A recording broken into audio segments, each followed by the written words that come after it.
show you is going to change your life. So what is DNA diligence? How did this whole process come about? I'd like to be able to share that with you. How it came to be, really the background I came from was in a process called bioacoustic biology, which I don't want to really talk about that too much, but it needs to be mentioned because this is quite literally what catapulted me into what I'm doing now. And bioacoustic biology was NASA technology that was used to be able to monitor health. These frequencies that are emitted from your voice would quite literally come in a printout form where different genes were mentioned in these reports. But in the work that I was doing, it was never the say-all, end-all. There was always additional research that had to be done to figure out why those genes and those issues were popping up on those reports to begin with. So I began digging, I began researching. And it wasn't until I met my mentor that he taught me 3 keys to freedom. But my mentor taught me to follow the map. And that is to maintain good health, acquire freedom, and protect the first 2. So what does that mean exactly? That really encompasses what I like to call 3 maxims, or 3 general truths, if you will.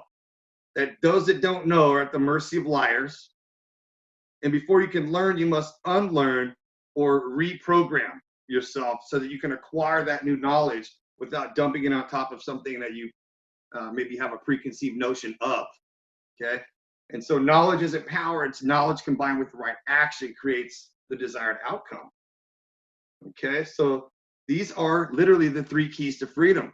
All these things fascinated me for ultimately this one word, which is freedom. I wanted more freedom in my life, but I didn't really understand how the health aspect fit into it until later on, until years later.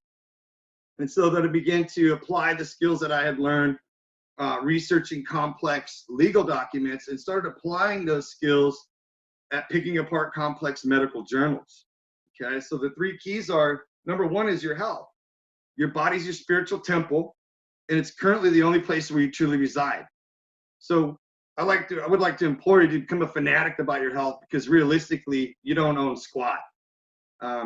Try to stop paying taxes on your house, for example, and you'll see exactly what happens. So your body quite literally is your spiritual temple.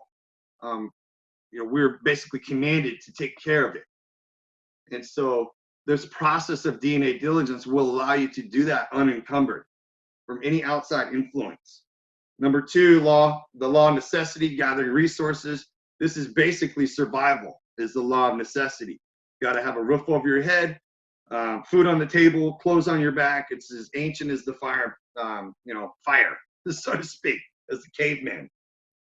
And then this process of self-determination. Not only can this be applied to law, but more specifically in relation to health. If I can't take care of myself, and how the heck am I going to take care of anybody else? So a few quotes that I love: you can never change things by fighting the existing reality. To change something, you build a new model and make the old one obsolete. And you can't solve problems with the same level of thinking that created them. And the world as we have created it is a process of our thinking. It cannot be changed without changing our thinking. And so again, this whole process of DNA diligence is designed to do exactly what I described to you.